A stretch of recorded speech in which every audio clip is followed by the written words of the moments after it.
ನಮಸ್ಕಾರ. ನೀವು ಕೇಳ್ತಾ ಇದ್ದೀರಾ ನಿಮ್ಮ ಬೆಳಗಾವಿಯ ಮೊಟ್ಟ ಮೊದಲ ಸಮುದಾಯ ಬಾನುಲಿ ಕೇಂದ್ರ ಇದು KLE ಧ್ವನಿ 90.4 FM. ಇಂದಿನ ವಿಶೇಷ ಕಾರ್ಯಕ್ರಮಕ್ಕೆ ಪ್ರೀತಿಯ ಸ್ವಾಗತ ಕೋರ್ತಾ ಇದ್ದೀನಿ. ನಾನು ಅನುಪಮಾ. ನಮ್ಮ ಇಂದಿನ ವಿಶೇಷ ಕಾರ್ಯಕ್ರಮದಲ್ಲಿ ನಮ್ಮೊಂದಿಗಿದ್ದಾರೆ ಜಿಲ್ಲಾ ಕಾನೂನು ಸೇವಾ ಪ್ರಾಧಿಕಾರ ಬೆಳಗಾವಿಯ ಹಿರಿಯ ಸಿವಿಲ್ ನ್ಯಾಯಾಧೀಶರು ಹಾಗೂ ಸದಸ್ಯ ಕಾರ್ಯದರ್ಶಿಗಳಾದ ಸಂದೀಪ್ ಪಾಟೀಲ್ ಅವರು. ಇವರು ಲೋಕ್ ಅದಾಲತ್ನ ಬಗ್ಗೆ, ಅದರ ಉದ್ದೇಶ, ಅದರ ಕಾರ್ಯಕಲಾಪಗಳ ಬಗ್ಗೆ ಮಾಹಿತಿಯನ್ನ ಹಂಚಿಕೊಳ್ತಾ ಇದ್ದಾರೆ. ಸರ್ ನಮಸ್ತೆ, ಕಾರ್ಯಕ್ರಮಕ್ಕೆ ಸ್ವಾಗತ. ಸರ್ ಧನ್ಯವಾದಗಳು.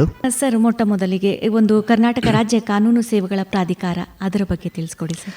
ಮೊದಲನೇದಾಗಿ ಈ ಒಂದು ವೇಣುಧ್ವನಿ ಸಂಸ್ಥೆಗೆ ಮತ್ತು ಇದರ ಎಲ್ಲ ಕೇಳುಗರಿಗೆ ನನ್ನ ಶುಭಾಶಯಗಳನ್ನು ತಿಳಿಸ್ತೇನೆ. ಇವತ್ತು ನಾವು ಈ ಒಂದು ಕಾರ್ಯಕ್ರಮ ಹಮ್ಮಿಕೊಂಡಿರೋದು ಕಾನೂನು ಸೇವಾ ಪ್ರಾಧಿಕಾರದ ಬಗ್ಗೆ ಸಾರ್ವಜನಿಕರಿಗೆ ಮಾಹಿತಿಯನ್ನು ನೀಡುವ ಸಲುವಾಗಿ.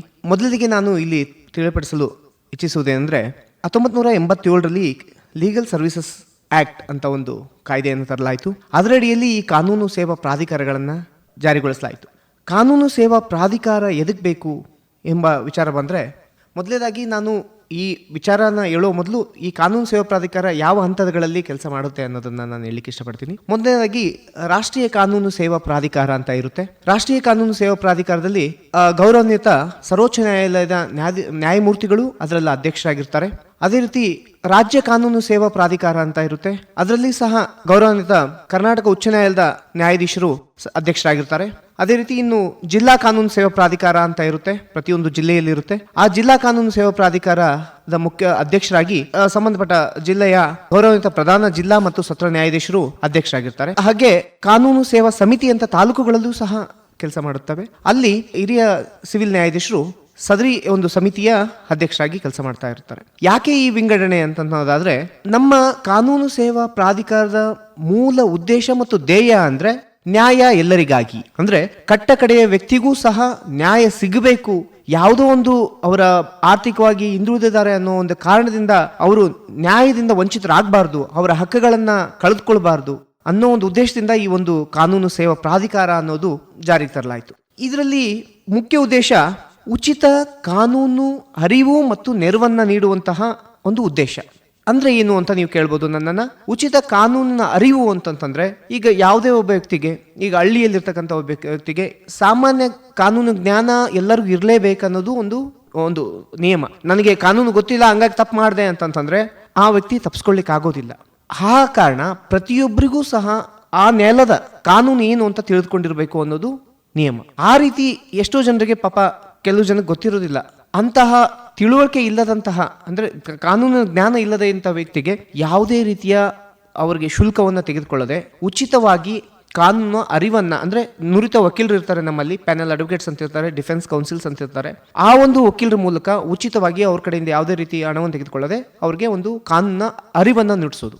ಈಗ ಯಾವುದೋ ಒಂದು ಡಿಸ್ಪ್ಯೂಟ್ ಇದೆ, ಅವ್ರಿಗೇನು ಗೊತ್ತಿರಲ್ಲ ಅದ್ರ ಬಗ್ಗೆ ತಿಳ್ಕೊಳ್ಬೇಕಾಗಿರುತ್ತೆ. ಯಾರ ಕಡೆ ಹೋದ್ರೆ, ಬೇರೆ ಎಲ್ಲೋ ಪ್ರೈವೇಟ್ ಅಲ್ಲಿ ಹೋದ್ರೆ ವಕೀಲರಿಗೆ ಹಣ ಕೊಡ್ಬೇಕಾಗುತ್ತೆ. ಆದ್ರೆ ಇಲ್ಲಿ ಕಾನೂನು ಸೇವಾ ಪ್ರಾಧಿಕಾರದ ಅಡಿಯಲ್ಲಿ ಬಂದ್ರೆ ಅವ್ರಿಗೆ ಏನಾಗುತ್ತೆ, ವಕೀಲರ ಫ್ರೀ ಆಗಿ ಕೊಟ್ಟು ಅವರು ಏನು ತಿಳುವಳಿಕೆ ಬೇಕಾಗಿದೆ ಆ ತಿಳುವಳಿಕೆಯನ್ನ ಮೂಡಿಸುವಂತ ಒಂದು ಕಾರ್ಯ ಆಗುತ್ತೆ. ಒಂದು ಎರಡನೇದಾಗಿ ಇನ್ನೂ ಯಾವ ರೀತಿ ಮಾಡ್ತೀವಿ ಅಂತಂದ್ರೆ, ಕಾರ್ಯಕ್ರಮಗಳನ್ನ ಮಾಡ್ತೀವಿ, ಜಾಗೃತಿ ಕಾರ್ಯಕ್ರಮಗಳನ್ನ. ಹಳ್ಳಿಗಳಿಗೆ ಹೋಗ್ತೀವಿ, ಸ್ಕೂಲ್ಗಳಿಗೆ ಹೋಗ್ತೀವಿ ಮತ್ತು ಕಾಲೇಜ್ಗಳಿಗೆ ಹೋಗ್ತೀವಿ. ಈ ತರ ಎಲ್ಲ ಹೋಗಿ ಅಲ್ಲಿ ಸಂಬಂಧಪಟ್ಟ ಒಂದು ಸಬ್ಜೆಕ್ಟ್ನ ಆಯ್ಕೆ ಮಾಡ್ಕೊಂಡಿರ್ತೀವಿ, ಅದ್ರ ಬಗ್ಗೆ ಮಾಹಿತಿಯನ್ನು ನೀಡ್ತೀವಿ. ಈಗ ಆಕ್ಚುಲಿ ನೀವು ಎಕ್ಸಾಂಪಲ್ ಕೇಳ್ಬೋದು, ಈಗ ಪೋಕ್ಸೋ ಕಾಯ್ದೆ ಬಗ್ಗೆ ವಿದ್ಯಾರ್ಥಿಗಳಿಗೆ, ವಿದ್ಯಾರ್ಥಿನಿಯರಿಗೆ ಅದರ ಏನು ಯಾವ ರೀತಿ ಬೆನಿಫಿಟ್ ಇದೆ, ಆಮೇಲೆ ಆ ಕಾಯ್ದೆನ ಯಾವ ರೀತಿ ನಾವು ಉಪಯೋಗಿಸ್ಕೋಬಹುದು, ಆಮೇಲೆ ಅದರಿಂದ ಯಾವ ರೀತಿ ಅಂದ್ರೆ ತಪ್ಪಿತಸ್ಥರಿಗೆ ಯಾವ ರೀತಿ ಶಿಕ್ಷೆಗಳಾಗ್ತವೆ, ಇದನ್ನೆಲ್ಲ ಮಕ್ಕಳಲ್ಲಿ ಜಾಗೃತಿ ಮೂಡಿಸೋದ್ರಿಂದ ಅವ್ರಿಗೆ ಒಂದು ಜಾಗೃತಿ ಮೂಡುತ್ತೆ. ಅಂದ್ರೆ ಒಬ್ಬ ವ್ಯಕ್ತಿ ತಪ್ಪು ಮಾಡೋ ಮೊದಲು ಅದನ್ನ ಅರಿವನ್ನ ಕೊಟ್ಟುಬಿಟ್ರೆ ಅದನ್ನ ತಪ್ಪು ಮಾಡುವಂತ ದಾರಿಗೆ ಹೋಗೋದಿಲ್ಲ ಅನ್ನೋದು ಈ ಒಂದು ಕಾನ್ಸೆಪ್ಟ್. ಎರಡನೇದಾಗಿ ನೆರವು ಅಂತಂದ್ರೆ ಏನಾಗುತ್ತೆ, ನಾವು ಅರಿವನ್ನ ಕೊಡ್ತೀವಿ,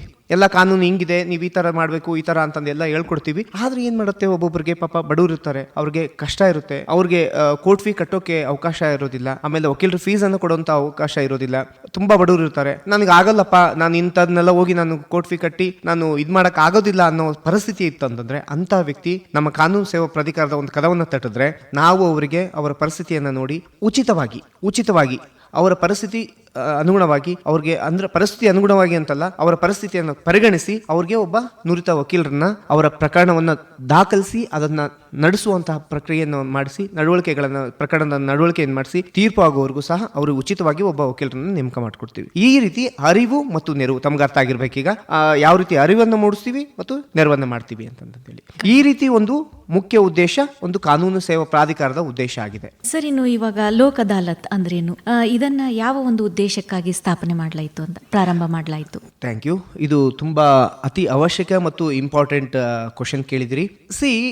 ನಮ್ಮ ಈಗ ತಾವೆಲ್ಲ ಇಂದಿನ ಒಂದು ಪದ್ಧತಿಯನ್ನು ನೋಡಿದಾಗ ಒಂದು ಪಂಚಾಯತ್ ಪದ್ಧತಿ ಅಂತ ಇತ್ತು. ಅಂದ್ರೆ ಯಾವುದೋ ಒಂದು ಹಳ್ಳಿಯಲ್ಲಿ ಏನಾದರೂ ಒಂದು ಇನ್ಸಿಡೆಂಟ್ ಆಯಿತು ಅಂದ್ರೆ ಪಂಚರು ಅಂತಂದೇಳಿ ಕಟ್ಟೆ ಮೇಲೆ ಕೂತ್ಕೊಂಡು ನ್ಯಾಯವನ್ನು ಬಗೆಹರಿಸುವಂತ ಒಂದು ಪದ್ಧತಿ ಇತ್ತು. ತಮಗೆಲ್ಲ ಗೊತ್ತಿದೆ ಅದು. ಆದ್ರೆ ಅಲ್ಲಿ ಒಂದು ಕಾನೂನುಬದ್ಧವಾಗಿ ಆಗೋದಿಲ್ಲ, ಅದು ತೀರ್ಪು ಆಗೋದಿಲ್ಲ. ಅಂದ್ರೆ ಮೀನ್ಸ್ ಅಲ್ಲಿ ಒಂದು ಸಂಧಾನ ಪಕ್ಷಪಾತವಾಗಿ ನಡೆಯುವಂತಹ ಅವಕಾಶ ಉಂಟು. ಆದ್ರೆ ಇಲ್ಲಿ ಅದನ್ನೇ ಆ ಒಂದು ಕಾನ್ಸೆಪ್ಟ್ ಅಡಾಪ್ಟ್ ಮಾಡಿಕೊಂಡು ಇಲ್ಲಿ ಉಭಯ ಪಕ್ಷಗಾರರಿಗೂ ನ್ಯಾಯ ದೊರಕಿಸಿಕೊಡ್ಬೇಕಂತ ಒಂದು ಉದ್ದೇಶ. ಅದು ಕಾನೂನುಬದ್ಧವಾಗಿ ಅದು ಇಬ್ಬರ ಪಕ್ಷಗಾರರ ಒಪ್ಪಿಗೆ ಮೇರೆಗೆ. ಯಾವುದೇ ಒಬ್ಬ ಪಕ್ಷಗಾರ ಒಪ್ಕೊಳ್ಳಿಲ್ಲ ಅಂದ್ರೂ ಸಹ ಅದಾಗೋದಿಲ್ಲ.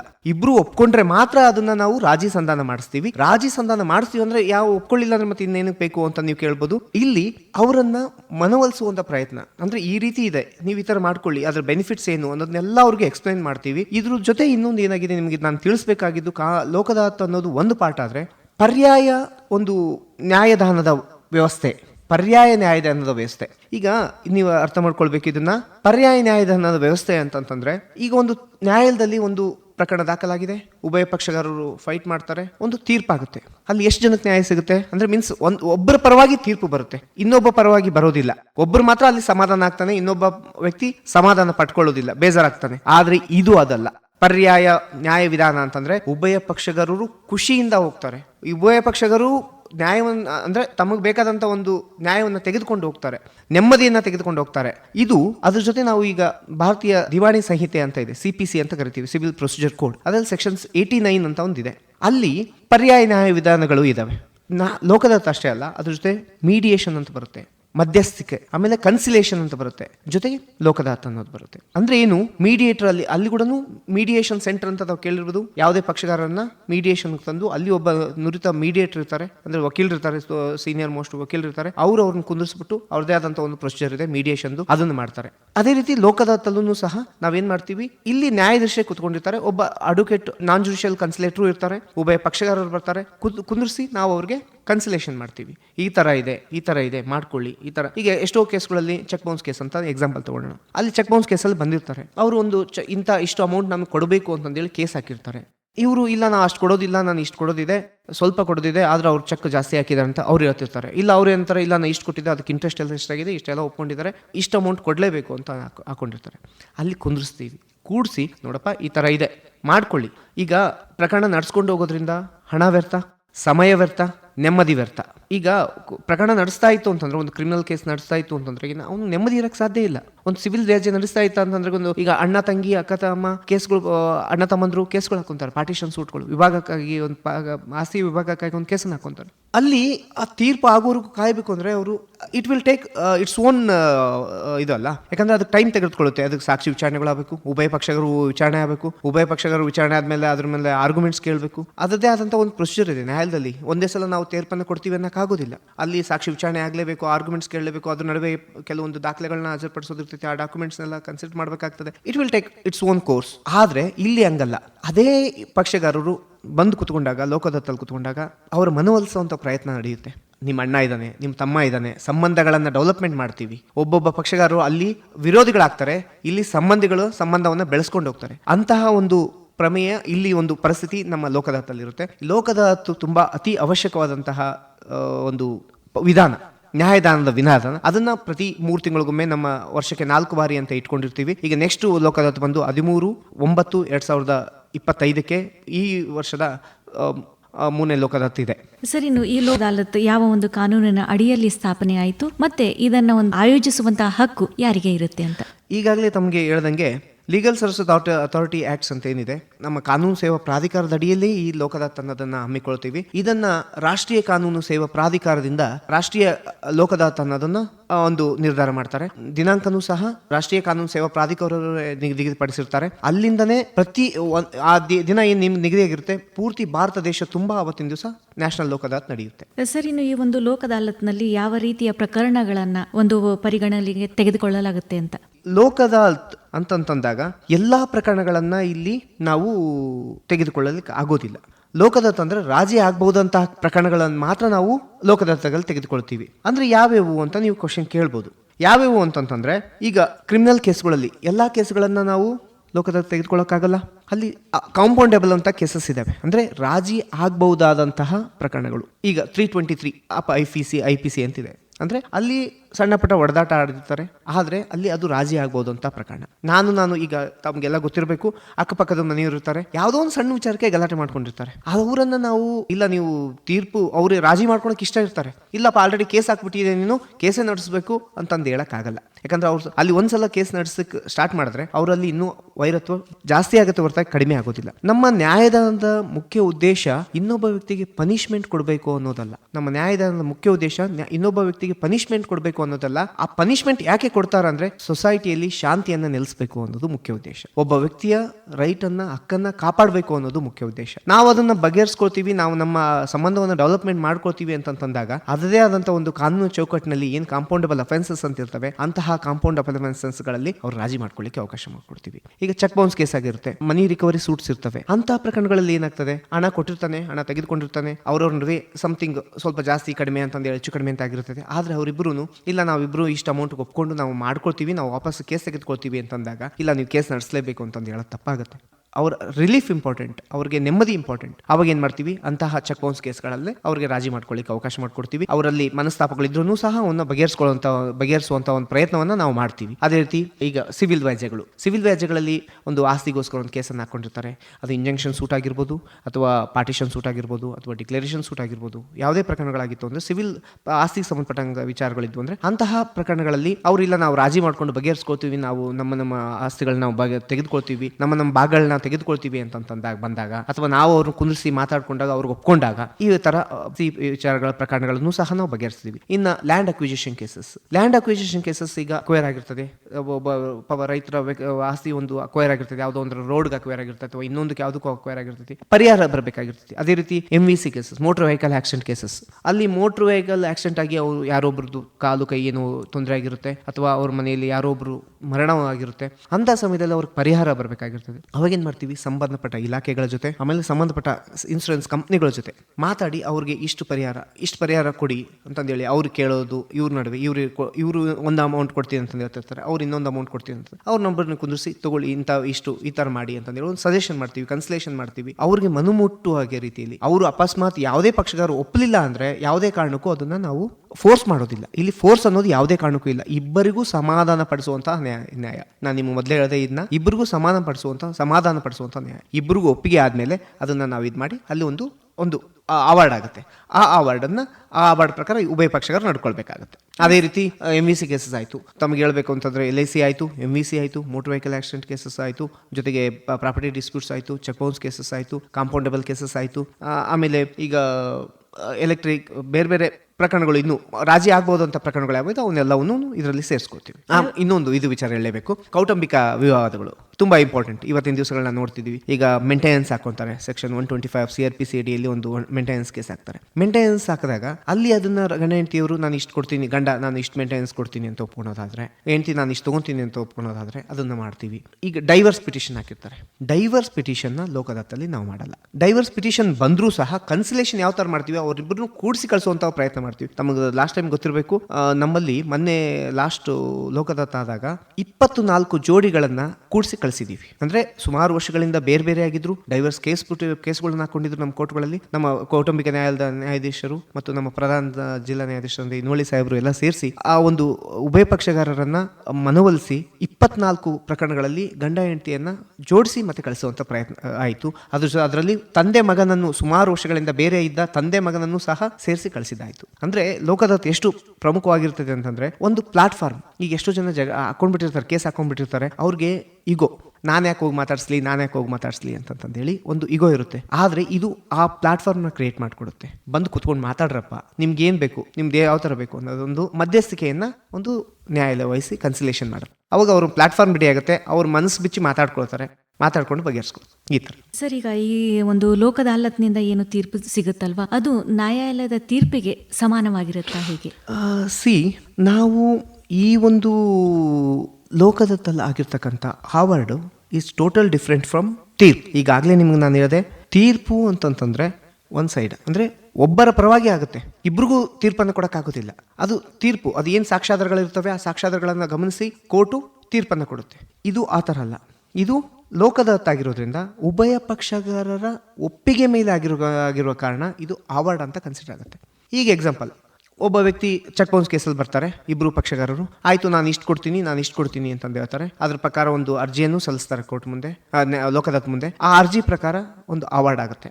ಅಕಸ್ಮಾತ್ ಅದು ಅವರು ಅದಕ್ಕೆ ನಡ್ಕೊಳ್ಳಿಲ್ಲ ಅಂತಂದರೆ ಅದರದ್ದೇ ಅಂತ ಮುಂದಿನ ಕ್ರಮ ಇರುತ್ತೆ, ಅದನ್ನು ಅವರು ಮಾಡಿಸ್ಕೋಬೋದು. ಆದರೆ ನ್ಯಾಯಾಲಯ ತೀರ್ಪುಗಳಲ್ಲಿ ಏನಾಗುತ್ತೆ, ಜಜ್ಮೆಂಟ್ ಆದಮೇಲೆ ಅಕಸ್ಮಾತ್ ಅವ್ರೇನಾದರೂ ಫೇಲ್ ಆಯಿತು ಅಂದರೆ ಅಕಸ್ಮಾತ್ ಎದುರುಗಡೆ ಇರ್ತಕ್ಕಂಥ ವ್ಯಕ್ತಿ ಅದನ್ನು ಅಪೀಲ್ ಮಾಡ್ಬೋದು. ಆದರೆ ಇಲ್ಲ, ಅಪೀಲ್ ಇರೋದಿಲ್ಲ. ಅಂದರೆ ಮೇಲ್ಮನವಿ ಸಲ್ಲಿಸಲಿಕ್ಕೆ ಅವಕಾಶ ಇಲ್ಲ, ಇಲ್ಲಿ ಅವಕಾಶ ಸಲ್ಲಿಸಲಿಕ್ಕೆ ಆಗೋದಿಲ್ಲ. ಅಲ್ಲಿ ಅಪೀಲನ್ನು ಸಲ್ಲಿಸ್ಬೋದು, ಮೇಲ್ಮನವಿಯನ್ನು ಸಲ್ಲಿಸ್ಬೋದು. ಆ ಜಜ್ಮೆಂಟ್ ಮಾಡಿದಂಥ ಜಜ್ಮೆಂಟನ್ನು, ತೀರ್ಪನ್ನು ಪ್ರಶ್ನೆ ಮಾಡ್ಬೋದು. ಇಲ್ಲಿ ಪರಿಹಾರ ಒಂದೇನೇನೆ, ಪರಿಹಾರ ಇರುತ್ತೆ. ಇಲ್ಲಿ ಉಭಯ ಪಕ್ಷಗಾರ ಸಿಗುತ್ತೆ, ಅಲ್ಲಿ ಒಬ್ರು ಸಿಗುತ್ತೆ, ಅಲ್ಲಿ ಅಪೀಲ್ ಇರುತ್ತೆ, ಇಲ್ಲಿ ಅಪೀಲ್ ಇರೋದಿಲ್ಲ. ಇಷ್ಟು. ಸರ್, ಇವಾಗ ಅರ್ಜಿಯನ್ನು ಸಲ್ಲಿಸಬೇಕು ಅಂತ ಹೇಳಿದ್ರಿ, ಈ ಅರ್ಜಿಯನ್ನು ಸಲ್ಲಿಸೋದಕ್ಕೆ ಏನಾದರೂ ಶುಲ್ಕ ಅಂತ ಏನಾದರೂ ಇರುತ್ತಾ? ಈಗಾಗಲೇ ನಿಮಗೆ ನಾನು ಹೇಳಿದೆ, ಇದು ಎಲ್ಲರಿಗಾಗಿ ನ್ಯಾಯ ಎಲ್ಲರಿಗಾಗಿ ಅನ್ನೋ ಒಂದು ಧ್ಯೇಯೋದ್ದೇಶದಿಂದನೇ ಈ ಲೋಕದತ್ ಅನ್ನೋದು ಬಂದಿರೋದು, ಲೀಗಲ್ ಏಡ್ ಸರ್ವಿಸ್ ಅಥಾರಿಟಿ ಅಂತಂದೇಳಿ ಸೃಷ್ಟಿಯಾಗಿರೋದು. ಇಲ್ಲಿ ವಕೀಲರನ್ನೇ ನಾವು ಬಡವರಿಗೆ ಉಚಿತವಾಗಿ ನಾವು ನೇಮಕ ಮಾಡಿಕೊಡ್ತಾ ಇದ್ದೀವಿ. ಬಡವರಿಗೆ ಆರ್ಥಿಕವಾಗಿ ಬಲಾಢ್ಯ ಇಲ್ಲ ಅನ್ನೋ ಕಾರಣದಿಂದ ಅವರಿಗೆ ನ್ಯಾಯ ಸಿಗದೆ ಮಿಸ್ ಆಗಬಾರ್ದು ಅನ್ನೋ ಕಾರಣದಿಂದ ಈ ಒಂದು ಅಥಾರಿಟಿ ಸೃಷ್ಟಿಯಾಗಿದೆ. ಹೀಗಿರ್ಬೇಕಾದ್ರೆ ಇಲ್ಲಿ ಯಾವುದೇ ರೀತಿಯ ಶುಲ್ಕ ₹1 ಸಹ ಯಾರಿಗೂ ಕೊಡೋ ಅವಶ್ಯಕತೆ ಇರೋದಿಲ್ಲ. ಉಚಿತವಾಗಿ ಅಲ್ಲಿ ನೀವು ಉಭಯ ಪಕ್ಷಗಳು ಯಾವುದೇ ಅರ್ಜಿ ಸಲ್ಲಿಸಬೇಕಾಗಿಲ್ಲ. ಇದಕ್ಕೆ ನ್ಯಾಯಾಲಯದ ಮುಂದೆ ನೇರವಾಗಿ ನಾವು ಲೋಕದತ್ತಿಗೆ ರೆಫರ್ ಮಾಡಿ ಅಂತಂದೇಳಿ ಕೇಳ್ಕೊಂಡ್ರೆ ಸಾಕು, ನಾವು ಲೋಕದತ್ ಮುಂದೆ ರೆಫರ್ ಮಾಡ್ತೀವಿ. ಉಭಯ ಪಕ್ಷಗಾರರು ಲೋಕದತ್ ಮುಂದೆ ಬಂದು ಕುತ್ಕೊಂಡು ಬಗೆಹರಿಸ್ಕೋತಾರೆ. ಅಲ್ಲಿ ಯಾವುದೇ ನ್ಯಾಯಾಧೀಶರಾದ್ರೂ ಸಹ ಮೇಲೆ ಕೋರ್ಟಲ್ಲಿರ್ತ ರೀತಿಯಲ್ಲಿ ಮೇಲ್ಗಡೆ ಕುತ್ಕೊಂಡು ಇಲ್ಲಿ ಬಗೆಹರಿಸೋದಿಲ್ಲ, ಪಕ್ಷಗಾರರ ಸಮಾಂತರವಾಗಿ ಕುತ್ಕೊಂಡು ಬಗೆಹರಿಸುವಂಥ ಪ್ರಯತ್ನ. ಅಲ್ಲಿ ಯಾವುದೇ ರೀತಿಯ ಶುಲ್ಕ ಏನೂ ಇರೋದಿಲ್ಲ. ಸರ್, ಈಗ ನನಗೆ ಲೋಕ ಅದಾಲತ್ ಮೂಲಕ ನನಗೆ ಒಂದು ರಾಜಿ ಸಂಧಾನ ಆಗಬೇಕು ಅಂದರೆ ಇದರಲ್ಲಿ ಆನ್ಲೈನ್ ಸೌಲಭ್ಯ ಏನಾದರೂ ಇದೆಯಾ? ನಿಮಗೆ ಈಗ ಒಂದು ಎಕ್ಸಾಂಪಲ್, ಯಾವುದೋ ಒಂದು ಪ್ರಕರಣದಲ್ಲಿ ಇರುತ್ತೆ. ಈಗ ಕ್ರಿಮಿನಲ್ ಕಾಂಪೌಂಡೇಬಲ್ ಅಫೆನ್ಸ್ ಅಂದ್ಕೊಳ್ಳೋಣ. ಈಗ ಒಂದು 323, 324 IPC ಅಂತ ತಿಳ್ಕೊಳ್ಳೋಣ. ಅದರಲ್ಲಿ ಪಕ್ಷಗಾರರು ಇಲ್ಲಿ ಇನ್ಸಿಡೆಂಟ್ ಆಗುವಾಗ ಇಲ್ಲಿದ್ದು, ಆಮೇಲೆ ಯಾವುದೇ ಕಾರಣಕ್ಕೆ ಅಮೇರಿಕ ಹೋಗಿರ್ಬೋದು, ಅಥವಾ ಬೇರೆ ಬೇರೆ ದೇಶಗಳಿಗೆ ಹೋಗಿರ್ಬೋದು, ಬೇರೆ ಬೇರೆ ರಾಜ್ಯಗಳಿಗೆ ಹೋಗಿರ್ಬೋದು, ಅಥವಾ ಹೆಲ್ತಿಂದ ಸಫರ್ ಆಗ್ತಿರ್ಬೋದು, ಅವ್ರಿಗೆ ಬರ್ಲಿಕ್ಕೆ ಆಗ್ಲಾರ್ದಂಥ ಪರಿಸ್ಥಿತಿ ಇರ್ಬೋದು. ಅಂಥ ಪರಿಸ್ಥಿತಿಯಲ್ಲಿ ನಾವು ಒಂದು ವಿಡಿಯೋ ಕಾನ್ಫರೆನ್ಸ್ ಮೂಲಕ ಅವ್ರಿಗೆ ಅವಕಾಶ ಮಾಡಿಕೊಡ್ತೀವಿ. ವಿಡಿಯೋ ಕಾನ್ಫರೆನ್ಸ್ ಮೂಲಕ ಅವರು ಅಪಿಯರ್ ಆಗಿ ಅದರದ್ದೇ ಆದಂಥ ಒಂದು ರೂಲ್ಸ್ ಇದೆ, ವಿಡಿಯೋ ಕಾನ್ಫರೆನ್ಸ್ ರೂಲ್ಸ್ ಇದೆ. ಆ ರೂಲ್ಸ್ ಪ್ರಕಾರ ಅಡಾಪ್ಟ್ ಮಾಡಿಕೊಂಡು ಅವ್ರಿಗೆ ಅವಕಾಶ ಮಾಡಿಕೊಡ್ತೀವಿ. ಅವರು ಅದನ್ನು ಒಪ್ಕೊಂಡು ಅಲ್ಲಿ ಒಂದು ರಾಜಿ ಸಂಧಾನವನ್ನು ಏರ್ಪಡಿಸಿ ಬಗೆಹರಿಸುವಂತ ಒಂದು ಅವಕಾಶ ಇದೆ. ಸರ್, ಇವಾಗ ತಾವು ಹೇಳಿದ್ರಿ ಉಭಯ ಪಕ್ಷಗಾರನ್ನ ಕೂರಿಸಿ ರಾಜಿ ಸಂಧಾನ ಮಾಡಲಾಗುತ್ತೆ ಅಂತ ಹೇಳಿದ್ರಿ. ಇವಾಗ ರಾಜಿ ಸಂಧಾನವನ್ನ ಹೊರತುಪಡಿಸಿ ಬೇರೆ ಮಾರ್ಗದಲ್ಲಿ ಏನಾದ್ರೂ ತೀರ್ಪು ಸಿಗುತ್ತಾ ಅಂತ? ನಾನು ನಿಮ್ಗೆ ಆಗ್ಲೇ ಹೇಳಿದೆ, ಲೋಕ ಅದಾಲತ್ ಅಂತಂದ್ರೇನೆ ಒಂದು ನಂಬಿಕೆ. ಉಭಯ ಪಕ್ಷಗಾರರು ಇಬ್ಬರಿಗೂ ನ್ಯಾಯ ಸಿಗುತ್ತೆ ಅನ್ನೋದೇ ಇಲ್ಲಿ ಕಲ್ಪನೆ. ಉಭಯ ಪಕ್ಷಗಾರರು ನ್ಯಾಯ ದೊರಕಿಸ್ಕೊಡ್ಬೇಕನ್ನೋದೇ ಇಲ್ಲಿ ಕಲ್ಪನೆ. ಸೊ ಹಂಗಾಗಿ ಉಭಯ ಪಕ್ಷಗಾರರು ಒಪ್ಕೊಂಡ್ರೆ ಮಾತ್ರ ಇಲ್ಲಿ ಆಗುತ್ತೆ. ಅದರ್ವೈಸ್ ಏನು ಮಾಡ್ತೀವಿ, ಬಂದಂಥ ಪ್ರಕರಣವನ್ನು ವಾಪಸ್ ನಾವು ನ್ಯಾಯಾಲಯಕ್ಕೆ ಕಳಿಸ್ಕೊಡ್ತೀವಿ, ಅಲ್ಲೇ ಬಗೆಹರಿಸ್ತಾರೆ. ಇಲ್ಲಿ ನಮಗೆ ಅಡ್ಜುಡಿಕೇಶನ್ ಮಾಡುವಂಥ ಯಾವುದೇ ಅಧಿಕಾರ ಇಲ್ಲ. ಈಗ ಪರ್ಮನೆಂಟ್ ಲೋಕದತ್ ಇದೆ. ಪರ್ಮನೆಂಟ್ ಲೋಕದತ್ತಲ್ಲಿ ಅವರು ಮೊದಲು ರಾಜಿ ಸಂಧಾನ ಪ್ರಯತ್ನ ಮಾಡ್ತಾರೆ, ಆಮೇಲೆ ಅದಾಗದೇ ಇದ್ದಾಗ ತೀರ್ಪನ್ನು ಮಾಡುವಂಥ ಕೆಲಸ ಮಾಡ್ತಾರೆ. ಇಲ್ಲಿ ಅದಕ್ಕೆ ಪರ್ಮನೆಂಟ್ ಲೋಕದತ್ತಿಗೆ ಇಲ್ಲಿಗೆ ಡಿಫ್ರೆನ್ಸ್ ಏನು ಅಂತಂತಂದ್ರೆ, ಅಲ್ಲಿ ಎಲ್ಲಾ ಪ್ರಕರಣಗಳನ್ನ ತೆಗೆದುಕೊಳ್ಳಕ್ಕಾಗೋದಿಲ್ಲ. ಈಗ partition suit, declaration suit, injunction suit, ಈ ಥರ ಸೂಟ್ಗಳನ್ನ, ದಾವೆಗಳನ್ನ ಅಲ್ಲಿ ಪರ್ಮನೆಂಟ್ ಲೋಕದತ್ತ ಮುಂದೆ ಸಲ್ಲಿಸಲಿಕ್ಕೆ ಆಗೋದಿಲ್ಲ. ಆಮೇಲೆ MVC, ಮೋಟರ್ ವೆಹಿಕಲ್ ಆಕ್ಸಿಡೆಂಟ್ ಕೇಸಸ್ನ ಅಲ್ಲಿ ಸಲ್ಲಿಸಲಿಕ್ಕೆ ಆಗೋದಿಲ್ಲ. ಈ ಥರ ಕೆಲವೊಂದು ಅಲ್ಲಿ ಲಿಮಿಟೆಡ್ ಇದೆ. ಅಂದರೆ ಏನು ಯುಟಿಲಿಟಿ ಸರ್ವಿಸಸ್ ಅಂತ ಏನು ಬರುತ್ತೆ ಅದನ್ನು ಮಾತ್ರ ಪರ್ಮನೆಂಟ್ ಲೋಕದತ್ತ ಮುಂದೆ ಸಲ್ಲಿಸಬಹುದು. ಇಲ್ಲಿ ನಮ್ಮಲ್ಲಿ ಎಲ್ಲಾ ಪ್ರಕರಣಗಳು ಬರ್ತವೆ. ಅಕಸ್ಮಾತ್ ರಾಜಿ ಆಗದೆ ಇದ್ರೆ ಮತ್ತೆ ಆಯಾ ನ್ಯಾಯಾಲಯಗಳಿಗೆ ವಾಪಸ್ಸು ಹೋಗ್ತವೆ. ಈ ಥರ. ಸರ್, ಈಗ ಒಟ್ಟಾರೆಯಾಗಿ ಈ ಒಂದು ಲೋಕ ಅದಾಲತ್ನಿಂದ ಸಾರ್ವಜನಿಕರಿಗೆ ಯಾವೆಲ್ಲ ಪ್ರಯೋಜನಗಳು ಸಿಗುತ್ತೆ ಅಂತ? ಇದು ಅತಿ ಪ್ರಮುಖ ಮತ್ತು ಈ ಒಂದು ವಿಷಯ, ಈ ಒಂದು ಕಾರ್ಯಕ್ರಮದ ಅತಿ ಪ್ರಮುಖ ಉದ್ದೇಶ ಅಂತ ಹೇಳಲಿಕ್ಕೆ ಇಷ್ಟಪಡ್ತೀನಿ. ಯಾವ್ಯಾವ ವ್ಯಕ್ತಿಗಳಿಗೆ ಈ ಲೋಕದತ್ತಲ್ಲಿ ಯಾವ ರೀತಿ ಬೆನಿಫಿಟ್ ಸಿಗ್ತದೆ ಅಂತ ಹೇಳೋದಾದ್ರೆ, ಫಸ್ಟ್ನೇದಾಗಿ ನಾನು ನಿಮ್ಗೆ ಆಗಲೇ ಹೇಳಿದೆ, ಈಗ ಪ್ರಕರಣದ ಯಾವುದೋ ಒಂದು ವ್ಯಾಜ್ಯ ಇದೆ. ಆ ವ್ಯಾಜ್ಯ ನ್ಯಾಯಾಲಯದ ಮುಂದಿದ್ರೆ it will take its own course. ಸಾಕ್ಷಿ ವಿಚಾರಣೆ ಆಗಬೇಕು, ಎಲ್ಲ ಆಗಬೇಕು, ಈ ಥರ ಪ್ರೊಸೀಜರ್ ಮಾಡ್ಕೊಂಡು ಹೋಗುತ್ತೆ. ಇಲ್ಲಿ ಆ ಥರ ಅಲ್ಲ, ತ್ವರಿತವಾದ ನ್ಯಾಯ, ತಕ್ಷಣ ನ್ಯಾಯ ಸಿಕ್ಬಿಡುತ್ತೆ. ಉಭಯ ಪಕ್ಷಗಳು ಒಪ್ಕೊಂಡ್ರೆ ಅವತ್ತೇ ಅವ್ರಿಗೆ ನ್ಯಾಯ ಸಿಕ್ಬಿಡುತ್ತೆ. ಅದು ಮತ್ತೆ ಮುಂದೆ ಹೋಗೋ ಅವಶ್ಯಕತೆ ಇಲ್ಲ, ಯಾಕಂದರೆ ಅಪೀಲ್ ಇಲ್ಲ. ಅಲ್ಲಿ ಅಪೀಲ್ ಇದೆ, ಇಲ್ಲ ಅಪೀಲ್ ಇಲ್ಲ. ಸೊ ಇಲ್ಲಿ ಈ ಲೋಕದಾತ್ ಮುಂದೆ ಬರೋದ್ರಿಂದ ಆ ತಕ್ಷಣ ನ್ಯಾಯ, ಆನ್ ದ ಸ್ಪಾಟ್ ಅವ್ರಿಗೆ ನ್ಯಾಯ ಸಿಕ್ಬಿಡುತ್ತೆ. ಒಂದು. ಎರಡನೇದಾಗಿ ಅಪೀಲ್ ಹೋಗೋ ಅವಶ್ಯಕತೆ ಇಲ್ಲ.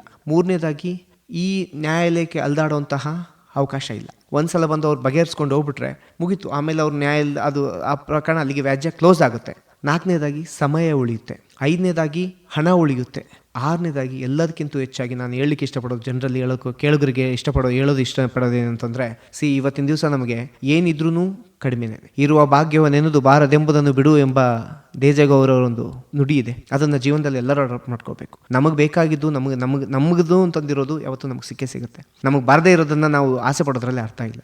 ಅಂದರೆ ಇಲ್ಲಿ ನಾವು ಎಕ್ಸ್ಪೆಕ್ಟೇಷನ್ ಇಟ್ಕೊಂಡು ನಾವು ಮುಂದೆ ಹೋಗೋದ್ರಲ್ಲಿ ಅರ್ಥ ಇಲ್ಲ. ಇಲ್ಲಿ ಯಾವ ವ್ಯಕ್ತಿ ಕುತ್ಕೊಂಡು ಬಗೆಹರಿಸ್ಕೊಳ್ತೀನಿ ಅನ್ನೋ ಒಂದು ಇತ್ತು ಅಂತಂದರೆ ಅಲ್ಲಿ ಅಲ್ಟಿಮೇಟ್ಲಿ ನ್ಯಾಯ ಸಿಗುತ್ತೆ. ನ್ಯಾಯ ಸಿಕ್ತು ಅಂದರೆ ಅಲ್ಟಿಮೇಟ್ಲಿ ಅವ್ರಿಗೆ ಒಂದು ನೆಮ್ಮದಿ ಸಿಗುತ್ತೆ, ನೆಮ್ಮದಿಯಾದ ಜೀವನ ಸಿಗುತ್ತೆ. ಕೇಸ್ ಇಟ್ಕೊಂಡು ನಾವು ನೆಮ್ಮದಿಯಾಗಿರ್ಲಿಕ್ಕೆ ಸಾಧ್ಯ ಇಲ್ಲ. ಒಂದು ಕೌಟುಂಬಿಕ ಒಂದು ವಿವಾದ ಅಂತ ತೆಗೆದುಕೊಳ್ಳೋಣ, ಅಲ್ಲಿ ಜಗಳ ಮಾಡ್ಕೊಂಡಿದ್ರೆ ಅವ್ರಿಗೆ ನೆಮ್ಮದಿ ಇರೋಕ್ಕೆ ಸಾಧ್ಯ ಇಲ್ಲ. ಆದರೆ ರಾಜಿ ಮಾಡ್ಕೊಂಡಾಗ ಆ ಪ್ರಕರಣ ಕ್ಲೋಸ್ ಆಗುತ್ತೆ, ಅವ್ರಿಗೆ ನೆಮ್ಮದಿ ಸಿಗುತ್ತೆ. ಇಲ್ಲಿ ಅಲ್ಟಿಮೇಟ್ ಆಗಿ ಅವ್ರಿಗೆ ಸಿಗೋದು ನೆಮ್ಮದಿ. ಈ ಎಲ್ಲ ಅಂಶಗಳಿದ್ದಾವೆ, ತುಂಬ ಬೆನಿಫಿಷಿಯಲ್.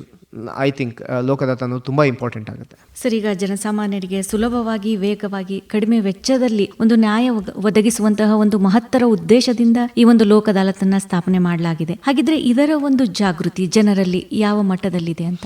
ಇದು ತುಂಬ ಇಂಪಾರ್ಟೆಂಟ್ ಕ್ವಶನ್. ಇದು ಕೂಡ ಏನಾಗ್ತಾ ಇದೆ, ನಾವು ನಿಮಗೆಲ್ಲ ಹೇಳಿದೆ ಯಾವ ರೀತಿ ನಾವು ಪ್ರಚಾರ ಮಾಡ್ತಾ ಇದ್ದೀವಿ ಲೋಕದಾತ್ ಬಗ್ಗೆ ಅಂತಂದೇಳಿ. ಈಗಾಗಲೇ ಈಗ ನಮ್ಮ ವೇಣುಧೂಲಿ ಅವರಿಗೆ ನಾನು ಈ ವಿಚಾರಕ್ಕೆ ತುಂಬ ಧನ್ಯವಾದ ಹೇಳಲೇಬೇಕು. ಯಾಕಂದರೆ ಇದು ಕೂಡ ಒಂದು ಪ್ರಚಾರ ಮಾಡುವಂತಹ ಒಂದು ವಿಧಾನ. ಈಗ ನೀವು ಜನರಿಗೆ ಕಟ್ಟೆ ವ್ಯಕ್ತಿಗೆ ಮುಟ್ಟಿಸುವಂಥ ಪ್ರಯತ್ನ ಮಾಡ್ತಾ ಇದ್ದೀರಿ. ಇಲ್ಲಿ ಮೀಡಿಯಾದ ರೋಲ್ ತುಂಬ ಇದೆ. ತುಂಬ ಆಕಾಶವಾಣಿ ತಮ್ಮದಾಗಲಿ, ಪತ್ರಿಕಾ ಮಾಧ್ಯಮದವರಾಗಲಿ, ಮೀಡಿಯಾದವರಾಗಲಿ, ಯಾರಾದ್ರೂ ಸಹ ಇದರಲ್ಲಿ ತುಂಬ ಪ್ರಮುಖ ಪಾತ್ರ ಇದೆ. ಅದ್ರ ಜೊತೆ ನಾವೇನು ಮಾಡ್ತಾ ಇದ್ದೀವಿ ಅಂತಂದರೆ, ಶಾಲಾ ಕಾಲೇಜ್ಗಳಿಗೆ ಹೋದಾಗ ಫಂಕ್ಷನ್ಗಳು, ಇದ್ರ ಬಗ್ಗೆ ಒಂದು ಫಂಕ್ಷನ್ಸ್ ಮಾಡ್ತೀವಿ. ಆಮೇಲೆ ಸಂಬಂಧಪಟ್ಟ ಕಾರ್ಪೊರೇಷನ್ ಈಗ ಪ್ರತಿದಿನ ನಮಗೆ ಕಸದ ಗಾಡಿಗಳು ಬರ್ತವೆ, ಅದರಲ್ಲಿ ಹಾಡುಗಳನ್ನ ಹಾಕಿರ್ತಾರೆ. ಅದರಲ್ಲೂ ಸಹ ಲೋಕದಾತ್ ಬಗ್ಗೆ ನಾವು ಒಂದು ಜಾಗೃತಿ ಒಂದು ಹಾಡನ್ನು ಹಾಕ್ತೀವಿ. ಬೇರೆ ಬೇರೆ ರೀತಿಯಲ್ಲಿ ನಾವು ಈಗ ಬಸ್ ಟಿಕೆಟ್ಗಳಲ್ಲಿ ಲೋಕದಾತ್ ಬಗ್ಗೆ ಮೆನ್ಷನ್ ಮಾಡ್ತೀವಿ, ಕರೆಂಟ್ ಬಿಲ್ಗಳಲ್ಲಿ ಲೋಕದಾತ್ ಬಗ್ಗೆ ಮೆನ್ಷನ್ ಮಾಡ್ತೀವಿ. ಫಂಕ್ಷನ್ಸ್ಗಳು ಹೋದಾಗ ಅಲ್ಲಿ ಲೋಕದಾತ್ ಬಗ್ಗೆ ಜನರಿಗೆ ಮುಟ್ಟಿಸುವಂಥ ಪ್ರಯತ್ನ ಮಾಡ್ತೀವಿ. ಸಾಕಷ್ಟು ಮೊದಲು ಕಂಪೇರ್ ಮಾಡಿದ್ರೆ ಈಗ ಲೋಕದಾತ್ ಬಗ್ಗೆ ತುಂಬಾ ಜನ ಆಸಕ್ತರಾಗಿದ್ದಾರೆ. ಯಾಕಂದ್ರೆ ತ್ವರಿತವಾದ ನ್ಯಾಯ ಸಿಗೋದ್ರಿಂದ ಸುಮಾರು ಜನ ಇಂಟ್ರೆಸ್ಟ್ ತೋರಿಸ್ತಿದ್ದಾರೆ. ಆಮೇಲೆ ಅವರೆಲ್ಲ ತಮ್ಮ ಈರ್ಷೆಯನ್ನ, ಅಂದ್ರೆ ಏನು ತಮ್ಮ ಈಗೋ ಏನಿದೆ ಅದನ್ನ ಬಿಟ್ಬಿಟ್ಟು ರಾಜಿ ಆಗ್ತಾ ಇದ್ದಾರೆ. ಜನ ತುಂಬಾ ಇಂಟ್ರೆಸ್ಟ್ ತೋರಿಸ್ತಾ ಇದ್ದಾರೆ. ಈಗ ಸರ್, ಈಗ ಲೋಕ ಅದಾಲತ್ನ ಬಗ್ಗೆ ಜನರಲ್ಲಿ, ಸಾರ್ವಜನಿಕರಲ್ಲಿ ಸಾಕಷ್ಟು ಜಾಗೃತಿಯನ್ನು ಮೂಡಿಸುವಂತಹ ಹಲವಾರು ಕಾರ್ಯಕ್ರಮಗಳನ್ನು ಹಮ್ಮಿಕೊಂಡಿದ್ದೀರಾ. ಕೊನೆಯದಾಗಿ ನಮ್ಮ ಕೇಳುಗರಿಗೆ ನಮ್ಮ KLE ವೇಣುಧ್ವನಿಯ ಮೂಲಕ ಯಾವ ಒಂದು ಸಂದೇಶವನ್ನು ಹೇಳಲಿಕ್ಕೆ ಇಷ್ಟಪಡ್ತೀರಾ? ಇಲ್ಲಿ ಮೊದಲೇದಾಗಿ ನಾನು ನಿಮಗೆಲ್ಲ ಹೇಳಿದೆ, ನಮ್ಮ ಕರ್ನಾಟಕ ರಾಜ್ಯ ಕಾನೂನು ಸೇವಾ ಪ್ರಾಧಿಕಾರ ಮತ್ತು ನಮ್ಮ ಜಿಲ್ಲಾ ಕಾನೂನು ಸೇವಾ ಪ್ರಾಧಿಕಾರ ಇದೆ. ಇಲ್ಲಿ ನಮ್ಮ ಗೌರವಾನ್ವಿತ ಪ್ರಧಾನ ಜಿಲ್ಲಾ ಮತ್ತು ಸತ್ರ ನ್ಯಾಯಾಧೀಶರಾದಂಥ ಇನುವಳ್ಳಿ ಸಾಹೇಬರು ಅದರ ಅಧ್ಯಕ್ಷರಾಗಿದ್ದಾರೆ. ನಾನು ಸಂದೀಪ್ ಪಾಟೀಲ್ ಇಲ್ಲಿ ಮೆಂಬರ್ ಸೆಕ್ರೆಟರಿ ಆಗಿ ಕೆಲಸ ಮಾಡ್ತಾ ಇದ್ದೀನಿ. ಇನ್ನು ನಮ್ಮ ಬೆಳಗಾವಿ ಡಿಸ್ಟಿಕಲ್ಲಿ ಟೋಟಲ್ 87 ನ್ಯಾಯಾಲಯಗಳಿದ್ದಾವೆ. ಆ 87 ನ್ಯಾಯಾಲಯಗಳಲ್ಲಿ ಎಲ್ಲ ನ್ಯಾಯಾಧೀಶರು ಸಹ ಪ್ರತಿ ಲೋಕದಾತಲ್ಲಿ ಸಾಕಷ್ಟು ಶ್ರಮ ಪಡ್ತಾ ಇದ್ದಾರೆ. ಯಾಕಂದರೆ ತ್ವರಿತ ನ್ಯಾಯ ಅತಿ ಶ್ರೇಷ್ಠ ನ್ಯಾಯ, ತ್ವರಿತ ನ್ಯಾಯ ಅತಿ ಶ್ರೇಷ್ಠ ನ್ಯಾಯ. ಆ ಕಾರಣದಿಂದ ಜನರನ್ನು ಒಟ್ಟುಗೂಡಿಸುವಂತಹ, ಅವರ ಸಂಬಂಧವನ್ನು ಬೆಳೆಸುವಂತಹ ಒಂದು ಸುಮಾರು ಪ್ರಯತ್ನವನ್ನು ಮಾಡ್ತಾ ಇದ್ದಾರೆ. ಇದು ಅತೀ ಪ್ರಮುಖವಾದಂತಹ ಇನ್ನು ನ್ಯಾಯದಾನದ ಒಂದು ವಿಧಾನ. ಇದರ ಎಷ್ಟು ಅವಶ್ಯಕತೆ ಐತೆ ಅಂದರೆ ತುಂಬ ಅವಶ್ಯಕತೆ ಇದೆ. ಇಲ್ಲಿ ಏನಾಗ್ತದೆ ಅಂದರೆ ಜನ ಇದರ ಉಪಯೋಗವನ್ನು ಪಡೆದುಕೊಳ್ಳೋದು ತುಂಬ ಅವಶ್ಯಕತೆ ಇದೆ. ನಾನು ಫೈಟ್ ಮಾಡಿ ನಾನು ಗೆಲ್ತೀನಿ ಅನ್ನೋದು ಬೇಡ. ಆ ಒಂದು ಹಠ ಸ್ವಭಾವವನ್ನು ಬಿಟ್ಟು, ಇಲ್ಲ ನಾವು ರಾಜಿ ಮಾಡಿಕೊಂಡು ಈ ಒಂದು ಉಪಯೋಗ ಪಡ್ಕೊಳ್ಳೋಣ ಅನ್ನೋ ಒಂದು ಮನಸ್ಥಿತಿಯಲ್ಲಿ ಜನ ಬರಬೇಕು. ಬಂದು ರಾಜಿ ಮಾಡ್ಕೊಳ್ಳುವಂಥ ಒಂದು ಪ್ರಯತ್ನವನ್ನು ಮಾಡಬೇಕು, ಮಾಡಿ ನೆಮ್ಮದಿ ಜೀವನವನ್ನು ಪಡೆದುಕೊಳ್ಬೇಕು. ಆ ಒಂದು ಅವಕಾಶಕ್ಕಾಗಿ ಇಷ್ಟೆಲ್ಲ ಪ್ರಯತ್ನ ನಡೀತಾ ಇದೆ. ಕರ್ನಾಟಕ ಸರ್ಕಾರವೂ ಸಹ ಇದಕ್ಕೆ ಸಾಕಷ್ಟು ಸಹಕಾರ ಕೊಡ್ತಾ ಇದೆ. ನಮ್ಮ ಗೌರವಾನ್ವಿತ ಕರ್ನಾಟಕ ಉಚ್ಚ ನ್ಯಾಯಾಲಯ ಮತ್ತು ಗೌರವಾನ್ವಿತ ಸರ್ವೋಚ್ಚ ನ್ಯಾಯಾಲಯಗಳು ಇದಕ್ಕೆ ಆದಂತಹ ಸಾಕಷ್ಟು ಕಾರ್ಯಕ್ರಮಗಳನ್ನು ಹಮ್ಮಿಕೊಳ್ತಿದ್ದಾವೆ. ಈಗ ನಿಮ್ಗೆ ಗೊತ್ತಿರಬೇಕು, 90 days ಡ್ರೈವ್ ಅಂತ ನಡೀತಾ ಇದೆ ಮೀಡಿಯೇಷನ್ ವಿಚಾರಕ್ಕಾಗಿ. ಅಂದ್ರೆ ಮೀಡಿಯೇಷನ್ ಅಂತಂದ್ರೆ ಪ್ರತಿ ಈ 30ವರೆಗೂ ಕೇಸ್ಗಳನ್ನ ರೆಫರ್ ಮಾಡಿ ಅಕ್ಟೋಬರ್ 6ನೇ ತಾರೀಕು ಇದನ್ನ ನಾವು ಟಾರ್ಗೆಟ್ ಮಾಡ್ಕೊಂಡಿದ್ದೀವಿ. ಅಲ್ಲಿವರೆಗೂ ಆದಷ್ಟು ಪ್ರಕರಣಗಳನ್ನ ಮೀಡಿಯೇಷನ್ ರೆಫರ್ ಮಾಡಿ, ಅಲ್ಲಿ ಮೀಡಿಯೇಷನ್ ಮೂಲಕ ಪಕ್ಷಗಾರರ ನಡುವೆ ಕನ್ಸಲೇಟರ್ನ ಕುಂದಿಸಿ, ಮೀಡಿಯೇಟರ್ನ ಕುಂದಿಸಿ ಸಂಧಾನ ಮಾಡುವಂತಹ ಒಂದು ಪ್ರಕ್ರಿಯೆ ನಡೆದಿದೆ. ನೆಕ್ಸ್ಟ್ 13/9 ಲೋಕದಾತನ ಹಮ್ಮಿಕೊಂಡಿದ್ದೀವಿ. ಎಲ್ಲಾ ಕಾರ್ಯಕ್ರಮಗಳನ್ನ ಮಾಡ್ತಾ ಇದ್ದೀವಿ. ಯಾರಿಗಾಗಿ ಅಂದ್ರೆ ಜನರಿಗಾಗಿ. ಜನರು ತಮ್ಮ ನೆಮ್ಮದಿಯ ಜೀವನವನ್ನು ಪಡೆದುಕೊಳ್ಳುವ ಒಂದು ಉದ್ದೇಶದಿಂದ ಇದು ಒಂದು ಎಲ್ಲ ಕಾರ್ಯಕ್ರಮ ನಡೀತಾ ಇದೆ. ಇದರ ಉಪಯೋಗವನ್ನು ಪಡೆದುಕೊಳ್ಬೇಕು ಅಂತ ಜನರಲ್ಲಿ ನಾನು ಕೇಳ್ಕೊತೇನೆ. ಖಂಡಿತ ಸರ್, ಲೋಕ್ ಅದಾಲತ್ ಯಾವ ಒಂದು ಮಹತ್ತರ ಉದ್ದೇಶದಿಂದ ಸ್ಥಾಪನೆ ಆಯಿತು, ಅದರ ಒಂದು ಮಹತ್ವವನ್ನ ನಮ್ಮ ಕೇಳುಗರು ಅರಿತು ಅದರ ಸದುಪಯೋಗವನ್ನ ಖಂಡಿತ ಪಡ್ಕೊಳ್ತಾರೆ ಸರ್. ಕಾರ್ಯಕ್ರಮಕ್ಕೆ ಬಂದು ತಮ್ಮ ಅತ್ಯಮೂಲ್ಯವಾದ ಸಮಯವನ್ನ ನಮಗೆ ನೀಡಿದ್ದಕ್ಕೆ ಧನ್ಯವಾದಗಳು ಸರ್. Thank you. ಮತ್ತೊಮ್ಮೆ ಎಲ್ಲರಿಗೂ ಸಹ ಒಳ್ಳೆಯದಾಗಲಿ. ಎಲ್ಲರಿಗೂ ನ್ಯಾಯ ಎಂಬ ನಮ್ಮ ಕಾನೂನು ಸೇವಾ ಪ್ರಾಧಿಕಾರದಲ್ಲಿ ಎಲ್ಲರಿಗಾಗಿ ನ್ಯಾಯ ಎಂಬ ಉದ್ದೇಶವನ್ನು ದೇವೋದ್ದೇಶವನ್ನು ಮತ್ತೊಮ್ಮೆ ತಮಗೆಲ್ಲರಿಗೂ ಹೇಳ್ತಾ, ತಮಗೂ ಸಹ ತಮಗೆ ಇಷ್ಟೊತ್ತು ನಮ್ಮ ಕಾರ್ಯಕ್ರಮ ನಡೆಸ್ಕೊಟ್ಟಿದ್ದೀರಿ. ನಮಗೆ ಇದು ಎಲ್ಲರಿಗೂ ಜನರಿಗೂ ಮುಟ್ಲಿ ಅಂತ ಆಶಿಸ್ತಾ, ಎಲ್ಲರಿಗೂ ನ್ಯಾಯ ಸಿಗಲಿ, ಎಲ್ಲರಿಗೂ ನೆಮ್ಮದಿಯಾಗಿರಲಿ ಅಂತ ಬಯಸ್ತಾ, ಥ್ಯಾಂಕ್ ಯು. ಖಂಡಿತ ಸರ್.